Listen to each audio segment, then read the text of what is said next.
Je m'appelle Steven dans le milieu et aujourd'hui je me suis enclenché pour vous parler de The Old Guard sorti tout fraîchement sur Netflix aujourd'hui. Et je vous cache pas que si j'ai eu la curiosité de le voir aussi, c'est parce que déjà la bande-annonce m'a plu, le pitch m'a plu, c'est adapté de comics donc c'est cool aussi. Mais aussi que je voulais entre guillemets accorder une seconde chance au film d'action sur Netflix. Car vous n'êtes pas sans savoir que j'ai réalisé donc la critique de Extraction qui est donc sorti depuis quelques semaines ou quelques mois, je ne sais plus. Un film malheureusement que je n'avais pas du tout apprécié contrairement à l'avis général des gens, et les gens n'ont pas hésité à me le faire savoir, que ce soit en commentaire ou sur la vidéo. Donc ce film, avant de commencer, c'était un petit peu pour moi le moyen de me dire bon, je regarde ce film, c'est une chance que je donne. Si jamais j'aime toujours pas, c'est que vraiment je suis pas fait pour les films d'action sur Netflix. The Old Guard, adapté des comics du même nom, raconte l'histoire de 4 mercenaires immortels qui rendent service à l'humanité depuis des siècles dans le secret en effectuant des missions à haut risque, on va dire. En partant lors d'une énième mission, ils se rendent compte qu'une énorme société pharmaceutique les traque afin de découvrir le secret de l'immortalité et synthétiser leurs gènes pour augmenter en gros l'espérance de vie du monde entier. Alors je vous arrête tout de suite, c'est pas vraiment le film d'action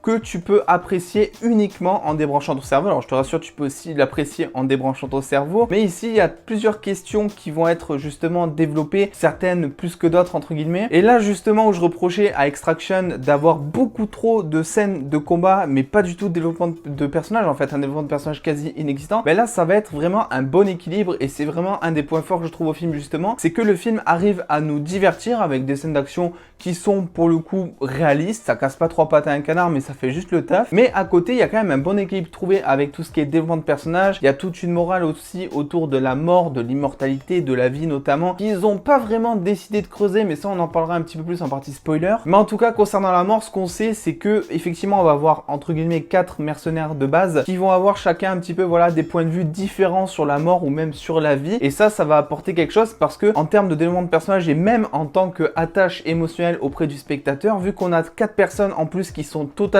différentes, on va, je pense, moi ça a été mon cas, s'identifier par moment à telle ou telle personne suivant ce qu'ils font. Du coup, en tant que spectateur, on est investi et c'est cool parce que du coup, il y en a un petit peu pour tous les goûts. Moi, par exemple, je suis pas vraiment très fan des films d'action, ça m'intéresse pas personnellement de regarder un film pendant 2 heures où il y a juste des explosions, où il n'y a pas vraiment d'attache émotionnelle ou en tout cas où les attaches émotionnelles sont très clichés. Là, pour le coup, on sait que c'est un petit peu leur point de vue sur la vie, sur la mort, qui va donner lieu, qui va rebondir sur des intrigues du scénario et c'est ça qui va rendre le film, je pense, intéressant en milieu de film, quelque chose comme ça. Concernant du coup les scènes d'action, effectivement il y a beaucoup, quelques en tout cas scènes de combat. C'est pas des scènes de combat chorégraphiées justement à la Extraction avec des plans séquences de malade et tout, parce que pour le coup c'est vrai que le film était plutôt bien réalisé. Là ici on est vraiment sur quelque chose de simple. On voit qu'à la fin il y a 2-3 ambitions pour nous sortir des trucs un petit peu d'exception, même si pour moi c'est pas tellement réussi parce que c'est très bref. On a par exemple lors d'une scène de combat à la fin la caméra qui va on va dire rester sur un axe et pour filmer en gros toutes les personnes qui se battent, au lieu de cutter, au lieu de faire un plan séquence, la caméra va juste alors faire des panoramiques mais genre très vite, et ce qui va laisser du flou entre les personnages et ça va rendre l'action beaucoup plus dynamique. Deuxième qualité du film selon moi, c'est que à aucun moment l'immortalité n'est expliquée. Alors c'est vrai, ça peut être un point négatif pour certains. Pour moi c'est un point positif parce que le film est vendu en fait en tant que film d'action. Et le souci c'est que l'immortalité c'est un truc que tu peux pas trop survoler en fait. Tu te rends juste compte que en gros les personnages ils sont immortels, ils savent pas trop pourquoi, ils cherchent pas trop à comprendre pourquoi non plus, ils savent plus ou moins comment ça fonctionne depuis des années, des siècles qui sont là, mais c'est tout. Et du coup l'immortalité, vu que c'est tout ou rien, ils ont choisi de faire rien pour éviter justement de faire du hors-sujet je pense, et que le film se transforme tout simplement en film de science-fiction et que justement ce côté immortel, ça va être un truc qui va être développé dans le prochain film parce que à mon avis, vu comment Netflix communique à fond sur le film, je suis persuadé qu'il y aura une suite et le scénario est écrit aussi pour qu'il y ait une suite. Les dialogues quant à eux sont plus ou moins profonds par moment. Bon, on est sur du film d'action, ça casse pas trois pattes à un canard niveau dialogue quand même, mais voilà, comparé à plusieurs, je peux vous assurer que j'ai vu bien pire en termes de dialogue dans les films d'action, donc là ça va, il y a quand même quelques trucs justement comme je le disais autour de la morale, du bien et du mal aussi, et de la mort et de la vie, et vraiment on sent que le personnage de Charlize Theron est le pilier justement de cette histoire. Paradoxalement le personnage en fait est très intéressant mais pas du tout développé. C'est ça qui est intéressant, c'est que ils arrivent à nous montrer que le personnage est mystérieux, que le personnage a un vécu qui est genre énorme, mais du coup vu qu'il a un vécu tellement énorme, on ne sait pas vraiment tout ce qu'il a fait avant d'en être là, et du coup ça le rend très charismatique, et surtout on voit voit qu'il faut pas la chercher. Du coup, Charlize Theron, c'est une bonne surprise pour moi parce que justement, j'ai eu l'habitude de la voir dans beaucoup de comédies américaines. Alors le dernier qui me vient en tête, c'est Hancock, qui était très bien d'ailleurs, je vous conseille de voir ce film. Et du coup, je me suis dit, ah ouais, Charlize Theron dans un film d'action, moi personnellement, j'ai jamais vu, donc ça va être le moment. Elle se débrouille quand même super bien, je trouve. Elle parle pas beaucoup, mais elle dit ce qu'il faut. Un dernier mot juste pour les scènes d'action, parce qu'il y a quelque chose qu'il faut que je vous dise, elles sont authentiques, c'est-à-dire qu'ils vont pas chercher à faire dans le spectaculaire, à faire 3 saltos arrière, une roulade et un coup de poing derrière, non. Ils vont vraiment rester dans ce qui est faisable, en tout cas c'est ce que j'ai l'impression, mais en tout cas c'est des mouvements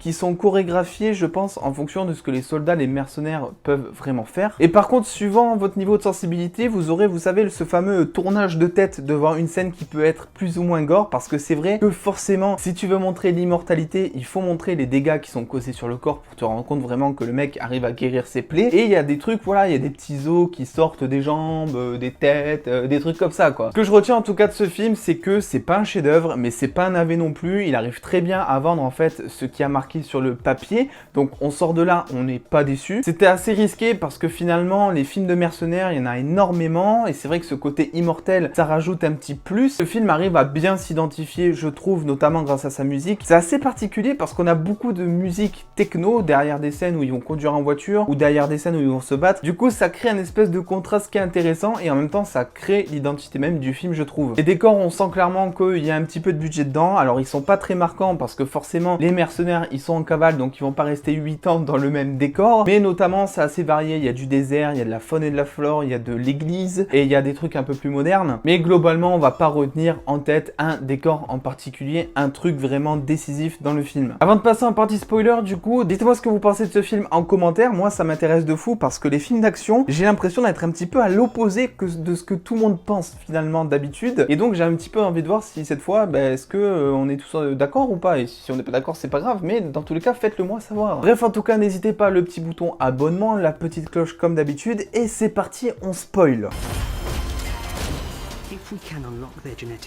Pour le coup, je m'attendais vraiment pas à ce que ce soit Booker qui trahisse toute l'équipe parce que depuis le début du film, il nous présente vraiment ces 4 personnes comme étant des personnes très soudées, que ce soit par le biais de leur pouvoir entre guillemets parce qu'on voit qu'ils rêvent de la même chose au même moment et de manière en plus complémentaire au moment où Neil, justement le nouveau personnage, arrive, mais ils sont aussi liés par leur passé parce qu'ils ont vécu des années voire des siècles ensemble, qu'ils ont tout vécu et d'ailleurs ça se ressent notamment au niveau des scènes d'action quand ils sont dans des moments de stress et qu'ils doivent entre guillemets improviser pour par exemple aller tuer le méchant à la fin. Ils ont rien improvisé parce que les gars ils ont vécu tellement toutes les situations possibles et inimaginables qu'ils ont juste à dire ouais tu te rappelles de Prague 1972, on fait ça, voilà, terminé, il n'y a pas de brief qui tienne, il n'y a rien du tout. Petit hic pour moi, les personnages donc de Nick et Joe, je crois qu'ils s'appellent, donc les deux personnages en couple des mercenaires, auraient dû avoir un développement de personnage individuel, c'est-à-dire qu'à chaque fois qu'on va les voir, ou en tout cas à chaque fois qu'on va essayer de développer leur personnage, ça va toujours être un développement en duo. Alors oui, c'est très bien, on nous montre qu'ils sont super amoureux de l'un de l'autre, que c'est limite un amour passionnel, mais à côté de ça, il n'y a aucun développement individuel et c'est dommage parce que justement, on sait qu'ils se sont rencontrés pendant les croisades et qu'ils étaient justement ennemis, et je me dis que ça aurait pu être intéressant de montrer quelques scènes, parce qu'on voit quelques scènes du passé, notamment avec le personnage de Charlize Theron, mais à côté de ça, il n'y a pas vraiment d'autres scènes du passé, surtout les croisades. C'est spectaculaire, ça aurait pu être kiffant à mettre en scène, je pense. Le personnage de Neil, je sais pas vraiment quoi vous dire dessus, parce qu'au final, il sert un petit peu à rien. Alors il est sympathique, on s'attache à elle, c'est le bon petit soldat, entre guillemets, qui est encore très jeune, mais à part ça, il n'y a pas vraiment de choses à dire. Il y a une histoire de religion qui est introduite au tout début, quand ils sont dans la scène de l'avion, où clairement, t'as le personnage de Charlize Theron qui dit « Je n'existe pas, je sais pas quoi », et pour moi, c'est très maladroit comme façon de dire, et je pense que ça aurait dû mériter justement plus de nuances en disant, je sais pas, par exemple, que Charlize Theron, ça fait tellement longtemps qu'elle est en vie, elle a vu tellement de massacres et tout, qu'au début, elle croyait peut-être en Dieu, mais que maintenant, c'est terminé, qu'elle n'a plus la foi et qu'elle a perdu sa foi. Là, je me dis que ça peut être intéressant parce que justement, ça te donne un aspect de la vie, parce que justement, t'aurais pu dégager une moralité de ta foi en fonction de ton vécu, et je pense que ça aurait pu être sympa d'introduire ça comme ça. Là, c'est trop direct, ils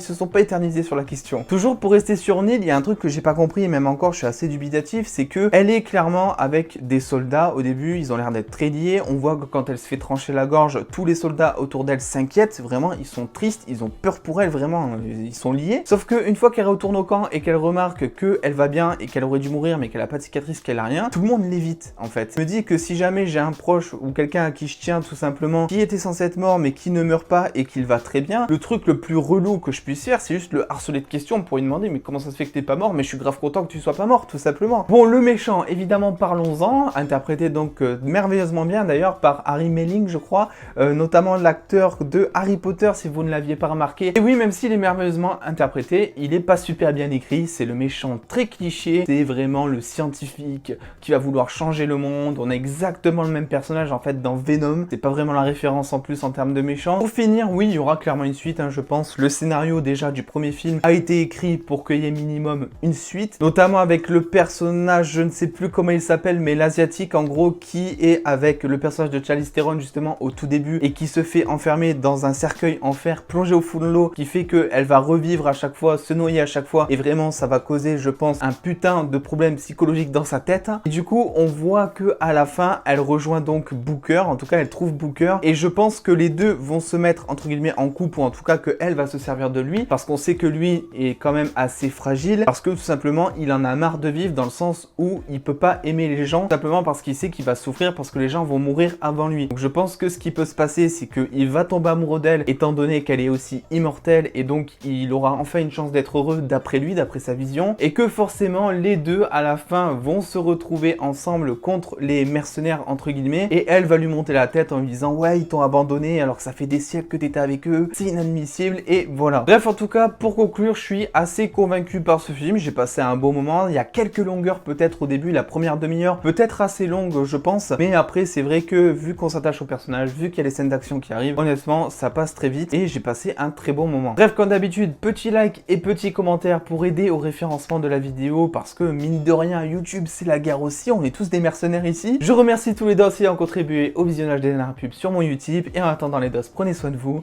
des bisous les dos.